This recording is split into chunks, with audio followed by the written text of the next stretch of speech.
Thank you for joining us at Finding Your Balance, a mental health podcast. My name is Tiffani Fritzsche. I'm a mental health counselor. I'm joined with Kirk Fasshauer, licensed clinical social worker, and we are here to jump into our next series regarding protective factors. Now, if you joined us before, you heard us talk about risk factors and warning signs associated with suicide awareness. Now we're on the other end of it. What can we do to strengthen your resilience? What are protective factors that you may already have that will help you strengthen your mental health? Right, exactly. So, hi, Tiffani. Hi, Kirk. Protective factors. We've thrown that term around not just with suicide, but even general mental health. And so, what is it that we mean? So, we're talking about those inner strengths, those conditions, those skills that you have that reduce and maybe even promote mental well-being. Yeah. So it's kind of, with the last topic being kind of heavy, it's good to, and most of our topics can be rather heavy, but it's good to sit back and take a look at what are those things that we do to take care of ourselves. And what are the things that are already there that maybe you don't realize is a protective factor? Correct. There's some things that we do take for granted we don't realize are protective factors that we have grown up with, right? There's just, that's what I always do. Yeah, believe it or not, that's a protective factor. Whether your parents did it knowingly or whether it was just something they did instinctually or because their parents did it or they had an experience that I'm going to do it differently, and these are all things that can be there. So protective factors matter in our lives because yes, we all experience stress. We all experience hardships and change, and that's just part of life. That's the human condition. Welcome to it. But protective factors, they don't eliminate these challenges. What they do is they help us to cope, to adapt, and to recover when those challenges come before us. Right. And they give us sometimes a different way to look at these challenges and walk through those experiences as we have them. And, some protective factors are stronger than others. Some of us have stronger protective factors, which is great. But the stronger the protective factor, the better the overall mental health and mental well-being we experience. So when I think about kids, right, so a lot of my world is working with kids and adolescents. A lot of the protective factors that I see are things that the kids had no control over. Correct. Right? So sometimes it's finances. You do not decide which family you're born into.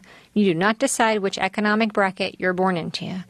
And it makes a difference. It does. It's access to care, the kind of care you get, and especially in our day and age where most households are two-income families. That's a struggle, and even my upbringing was in a two-income household, and that wasn't as common as it is now. That makes a difference. It makes a difference. And it's hard because you don't decide. And Right. It's not fair. Some protective factors, they are what they are. I know medical is another one. If you have, certain conditions in your family that run in the family, good health is a protective factor. Right. Exactly. Now, also understand that protective factors are not something that is necessarily a trait. Yeah. We're talking about some of those traits that are, but it's not just a trait. They're not fixed. Right. The protective factors are things you can develop. Right. So in the absence of having that experience, you can develop your own protective factors. You can start engaging into some certain things. So what are some key protective factors we can talk about? Well, first of all, there's strong social connection. I think we've talked about isolation a lot. So what does that look like in the opposite, that social connection? Okay, so there can be healthy and unhealthy social connections, right? So there's that. There's healthy coping skills, and we can talk specifically about various coping skills. A sense of purpose or meaning. Do you have that sense of purpose or meaning? What is that for you? And that's so life-giving because there are so many things that are outside of your control, but there are so many things that you can improve if you make that intentional effort. And it's not easy. It's not. It does. Some of this stuff does take some work. It's not just going to happen overnight, and Not going to be like, I decide now I'm going to do this. You got to work at it. You got to work at it. Be intentional. Be mindful, Find your balance. That's what we're all about, right? There's physical wellness kind of habits that people can get into. We could get into some of that. And that safe and supportive environments that we can create for ourselves. So those are some of the protective factors we can talk about right now. And, social connectedness in particular, these are supportive relationships. Having a supportive relationship, those buffer some of those stressors, and they foster that sense of belonging we've talked about in previous episodes and even last season. We talked specifically about, being a part of something greater than oneself and social groups. So when we talk about supportive relationships, we can talk about those primary groups, family, extended family. Yeah. Yes, they can be wonderful supports, or for some people that's not an option. That's fine. But we got peer groups, friends, mentors, coworkers, right? Coworkers, community groups. Those are more secondary kind of in nature, but those are things that we have available to us and access to us. With the access of social media and the different ways we can connect through the computer, that's one form of connection. Many positive things can come from that as well. Having those kinds of supports in our lives, they make time to make. We need to make some time. It allows us that opportunity to make meaningful connections. We have a lot of surface level connections, but meaningful connections. Having that conversation is about some difficult things going on in your life, maybe, or you can feel free and comfortable of talking to somebody about whatever, and it's the kind of conversation you're having where all of a sudden time has gone by. It's like, oh my God, 3 hours have gone by. We got to go do something else. But those kinds of things, and people will understand if you've experienced that, hey, when those good conversations are happening, time does go by fast. It also gives you the opportunity to practice empathy and gratitude, both receiving and giving in those cases. And it's a good way, good opportunities for you to ask for those support, that help, and to offer help. So it goes kind of both ways, Yeah. And I think with protective factors, a lot of it, you talked a few minutes ago about having the opportunity to create new practices, create new rituals, if you will. One of them, like you said, with gratitude, it's as easy as you wake up in the morning, you're brushing your teeth, you're thinking about your day, and you think of one thing you're thankful for. And that may sound like, well, I don't have time for that. Well, hopefully everyone's brushing their teeth in the morning. Right. While you're brushing your teeth, it's just those simple practices that they turned into something bigger. The healthiness, I'm the worst about drinking water, and it's always hard for me to remember. And I have it around all the time, and I never remember to drink it. And just those simple things of, okay, I need to care enough about myself. I need to be a good steward with myself that I'm willing to take the time and the initiative to implement this practice because I deserve it. Because if you entrusted me with someone else, well, gosh, I would fight hard to advocate and protect and make sure they had everything they needed. I'm entrusted with stewarding myself. And so why do I fight and advocate and make sure for the other person, but maybe we cut corners for ourselves? Yeah, sometimes it's hard to hold up a mirror. It's so hard, right? And so with those protective factors, I think it just brings you that sense of hope that no matter where I started, I have the opportunity, and everybody has different opportunities, but I have the opportunity to try to make my world a little bit better, a little bit safer, by creating that safe space for me.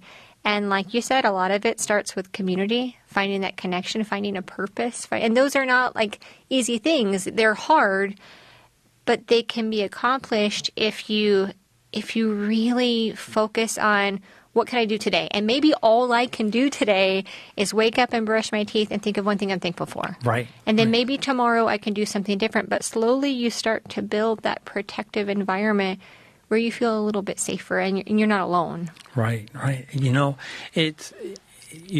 what you're talking about is being purposeful and intentional, which is mindfulness. And we've talked about mindfulness in previous episodes of our podcast. It's something we can practice. And it's intentional to practice, but it doesn't take a lot of time. People think, I don't have the time, like you said, with practicing gratitude. Just looking at yourself and saying, hey, it's going to be a good day. Saying one thing you're thankful for. Positive affirmation. I do this pretty good. Those things, that's being intentional, and mindful.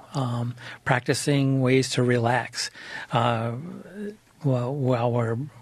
we were on break during our tapings here, we talked about goat yoga. So There you go. That's something new that you tried, right? I sure did. And it was kind of interesting. And you were there, and I saw some of the photos. And it looks like it was a good time, nice day and everything. But that's trying to do something creative. That's a creative outlet. It doesn't have to be all finger paints and writing and all that. But doing something, this sounds strange, let's try it. You did. And maybe it's for you, maybe it's not. Maybe you'll continue it, maybe you won't. But at least you experience something different and new. And that does change kind of the way our brains work when we try something new. And it helps us relax. It helps you get a different perspective on things. So, and you start to think differently about problem solving and stuff like this, which are good coping mechanisms, And you want to be intentional about avoiding some of those harmful behaviors like overusing, substances like alcohol, things like this, of pulling away from that social connectedness. We talk about pulling away from family, pulling away from friends and things like this. Well, and that's hard, especially over the holidays, because, sometimes you're in situations, especially if you're a young adult going back home for the holidays, it can be really hard to set those healthy boundaries, especially with family members. And later on in the season, we'll talk more about how do you set healthy boundaries in relationships, whether they be family members or otherwise. But knowing that you deserve to have a safe space and you deserve to have your boundaries respected. And regardless of your age, you deserve to feel respected. Yeah, and the holidays are extra challenging because there's expectations and all that, and we can talk about that in another episode as well, of how the holidays impact us.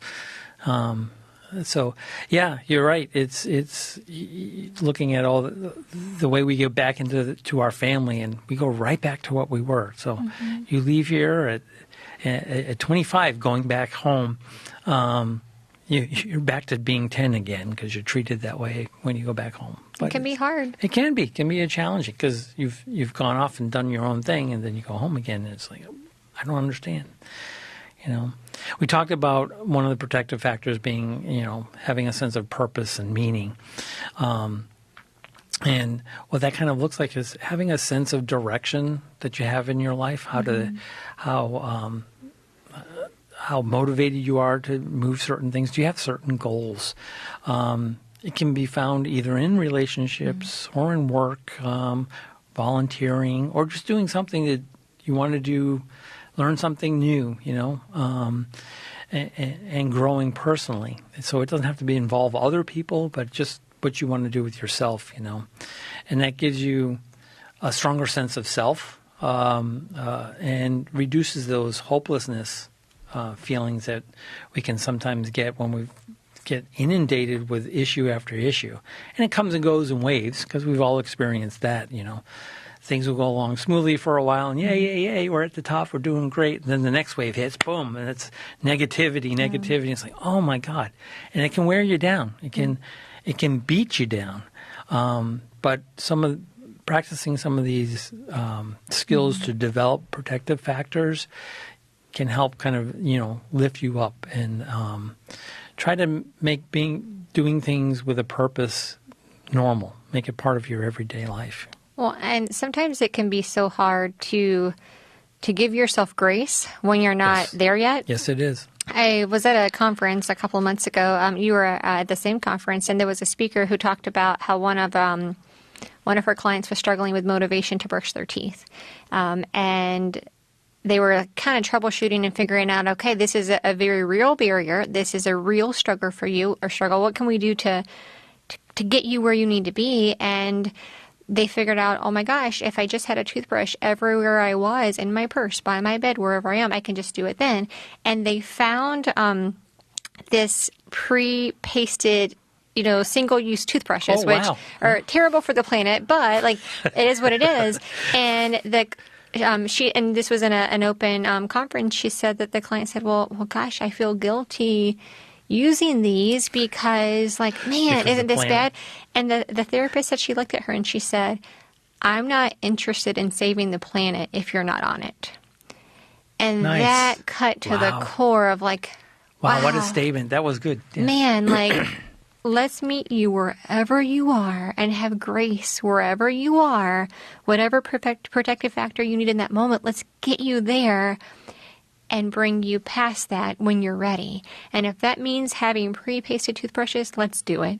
Yeah. Until you're ready for the next step, let's do it. I'm there where you are, wherever you need to be, and then let's go to the next step. And so it hit me so hard because sometimes we set ourselves up for failure because we try to push ourselves to a step that we're not ready for. Right. And then we criticize and say, well, look at that.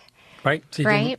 Couldn't do it. Couldn't do it. When really you can do it, but you just haven't done it yet. Right. And so if we can get to the place where you have grace where you are, and then you can move forward. Absolutely.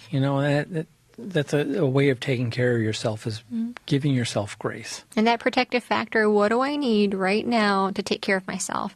And a lot of times, like you've said before, it goes to that sense of purpose. I need to know that I'm seen. I need to know that I matter. And two of the best ways to get that need met is through connection and purpose. Right. So another protective factor I mentioned is the physical wellness habits. Mm-hmm. AKA exercise. I didn't say exercise, but because it's more than that. It's more than that. It's not just about exercise.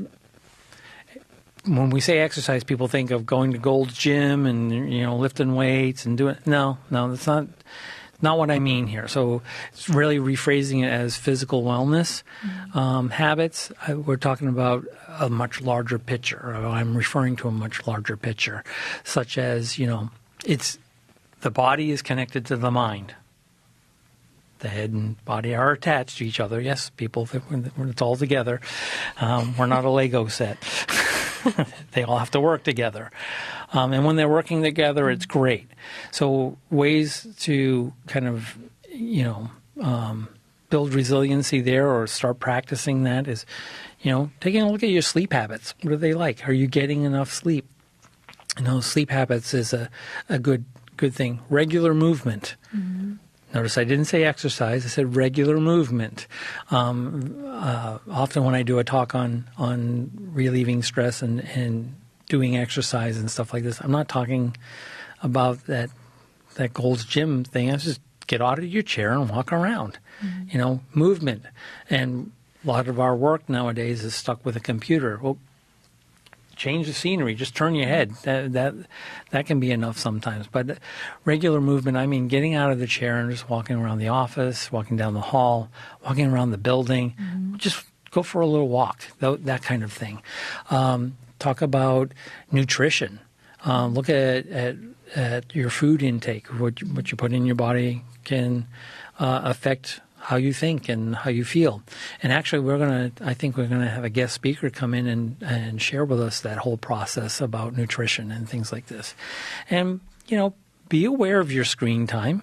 I'm guilty of that. I don't always pay attention to that and get sucked into the time eater that is the doom scrolling of various things out there on YouTube. And that's so hard. We've talked about those, automatic negative thoughts, but a lot of times whatever you focus on is what's going to get bigger. Yeah. And if you are on social media or on the internet and you're focusing on problems or destruction or sadness or pain, right. It's important to understand what's going on in the world, absolutely, because you live in the world. But it's also important to be mindful of what you allow to constantly enter your mind, what you allow to entertain your heart, because It absolutely affects your mood. Yeah, absolutely. You're correct. It does. So, people think, well, I'm just going to change this, make this big habit. And it's like, man, don't make big changes, make small changes. Little things, maybe, okay, so go for a walk for about 15 minutes once a day. Well, that's not going to do anything. You'll be surprised at how much that does. And you start to do it more and more, and it gets longer and longer, and it replaces something like doom scrolling, when you find those little niches of time. Or maybe, it's if you have a lunch break, go eat outside. Yeah. Go sit outside and right. just be still. I think for me, a lot of what helps, you kind of build in those self-care routines, if you will. And one of the things that I really try to do is carve in those mini moments of self-care kind of throughout the day. And maybe it looks like when I'm driving home from work, I turn off the radio and I let my brain just rest. Or maybe it looks like when I'm at lunch, I'm not scrolling on my phone, right? I'm taking a minute and I'm being fully present. Just trying to, even if you're in conversations with people, trying to be fully present instead of multitasking.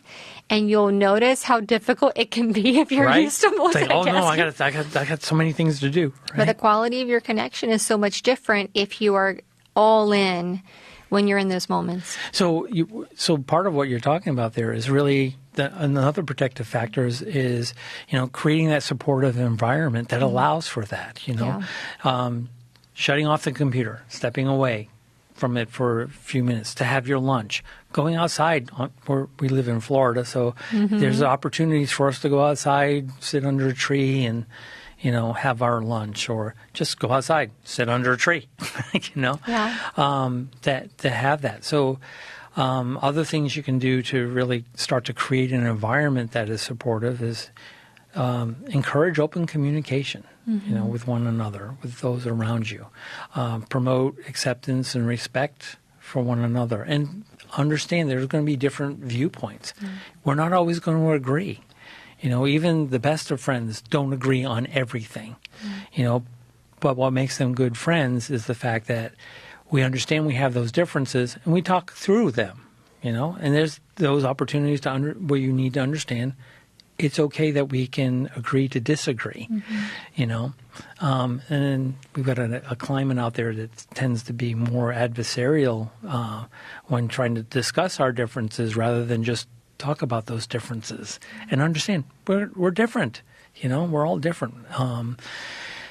Getting out there and educating ourselves on stigma and reducing those stereotypes that are being promoted all over the place, quite honestly. Being mindful that those stereotypes exist and we're being bombarded with those stereotypes left and right, and understanding that's not the whole picture. Sometimes it's not even the accurate picture.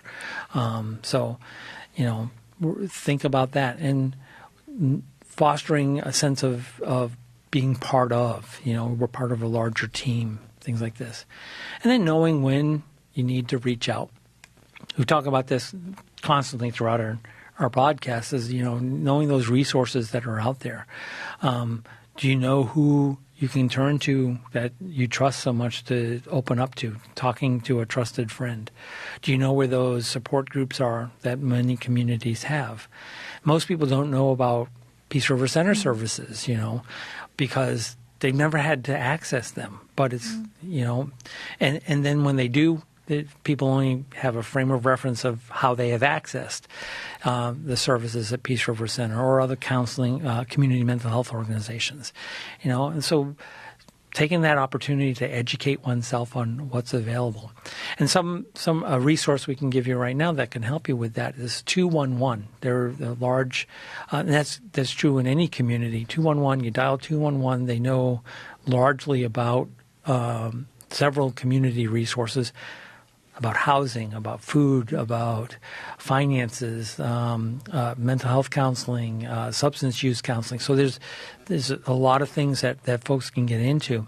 And it's okay to seek help, especially some of the heavier topics we talked about. There's resources like 988. That's a lifeline for those who are contemplating suicide. We've got our own crisis line at Peace River Center. It's crisis line, our emotional support line is a little bit broader at 863-519-3744.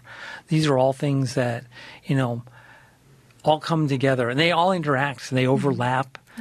So you can't, I'm just going to focus on this. And if that's how you operate and how you work, great. Focus on one thing, slowly build that. But other things, sometimes when you focus on the one heavy thing that you want to do it. Do it to the best of your ability. Sometimes those other protective factors come in. Yeah. Like if you decide to do a new hobby, next thing you know, you get another layer of social support because you have friends around that hobby. You start interacting with other people who are interested in the same thing. So you usually, when you're working, again, protective factors are something you can build. It's not something that's inherent. Sometimes it's a habit that your parents or your grandparents and so forth, your family have given you that we kind of take for granted. But if you take small steps to build your resiliency, it doesn't have to be huge, small steps, little at a time. Like I mentioned before, 15-minute walk, there you go. Well, and sometimes it's just kind of being honest with yourself and identifying, what do I need? What do I need when I'm done at the end of the day or during the day that makes me feel safe? And if you stop and listen, usually that it pops into your mind and you say, I'm so tired, or I feel alone, or whatever it may be for you. I think that our body and our minds are so smart, and they can't always do it on their own. And so that's why where you ask for help. And a lot of our podcast has been, talking about if you are that friend, if you're that sister, if you're that brother, but if you're listening and this is resonating for you, that this is for you. Right. That is so valuable because these resources are here for anyone. Sometimes it's so much easier to help the person around you, and it's harder to help yourself because we have a tendency of dismissing what we need or pushing down our needs to help the people around us. But you are just as valuable as anybody that you would hope to help. And so if these resources are things that you're hearing and you think, man, like that might help me, that could be for me, please reach out because these resources are available and the people on the other end of those lines are happy to help. Absolutely, absolutely. And that's really kind of the purpose of our podcast is, get the word out there that to get you thinking about these things, to make it much more intentional in your life, whether it is for you specifically or for somebody you know. I mean, it's all the way around to get out there and talk about these things. Like, hey, I heard this on this podcast, this little podcast out there. They're talking about finding your balance and doing A, B, and C.